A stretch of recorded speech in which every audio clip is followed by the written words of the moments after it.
darling!' 'Has my dream come true?' exclaimed the child again, in a voice so fervent that it might have thrilled to the heart of any listener. 'But no, that can never be. How could it be? Oh, how could it?'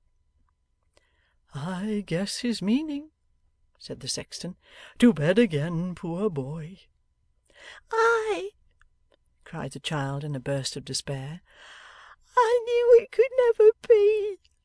I felt too sure of that before I asked. But all to-night, and last night too, it was the same.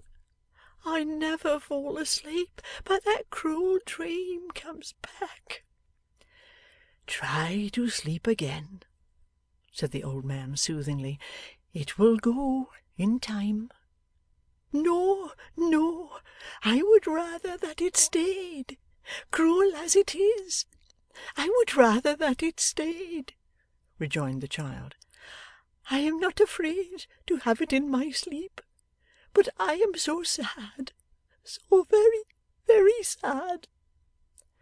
The old man blessed him, the child in tears replied good night, and Kit was again alone.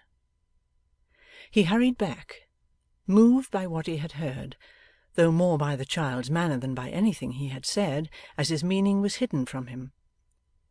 They took the path indicated by the sexton, and soon arrived before the parsonage wall.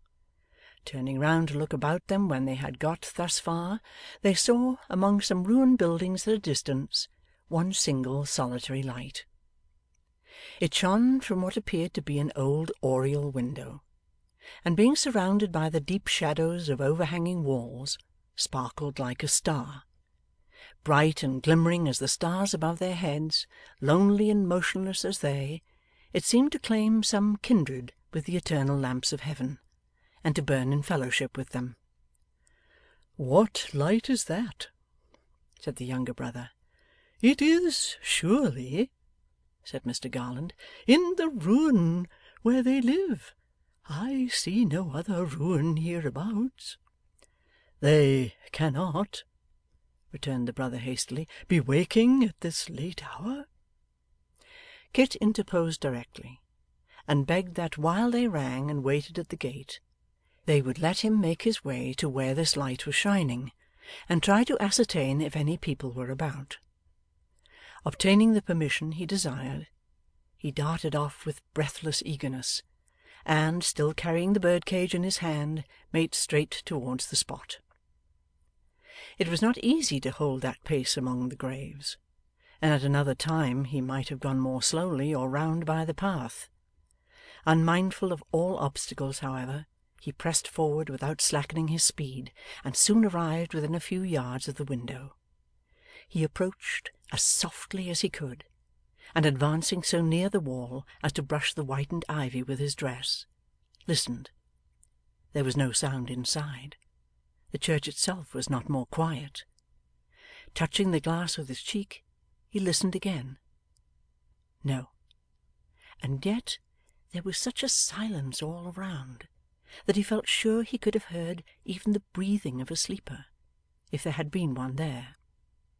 A strange circumstance, a light in such a place at that time of night, with no one near it. A curtain was drawn across the lower portion of the window, and he could not see into the room, but there was no shadow thrown upon it from within. To have gained a footing on the wall and tried to look in from above would have been attended with some danger, certainly with some noise, and the chance of terrifying the child, if that really were her habitation. Again and again he listened. Again and again the same wearisome blank. Leaving the spot with slow and cautious steps, and skirting the ruin for a few paces, he came at length to a door. He knocked. No answer. But there was a curious noise inside. It was difficult to determine what it was. It bore a resemblance to the low moaning of one in pain, but it was not that, being far too regular and constant. Now it seemed a kind of song, now a wail. Seemed, that is, to his changing fancy, for the sound itself was never changed or checked. It was unlike anything he had ever heard, and in its tone there was something fearful, chilling, and unearthly. The listener's blood ran colder now than ever it had done in frost and snow, but he knocked again. There was no answer, and the sound went on without any interruption. He laid his hand softly upon the latch and put his knee against the door. It was secured on the inside, but yielded to the pressure, and turned upon its hinges. He saw the glimmering of a fire upon the old walls, and entered. Chapter 70.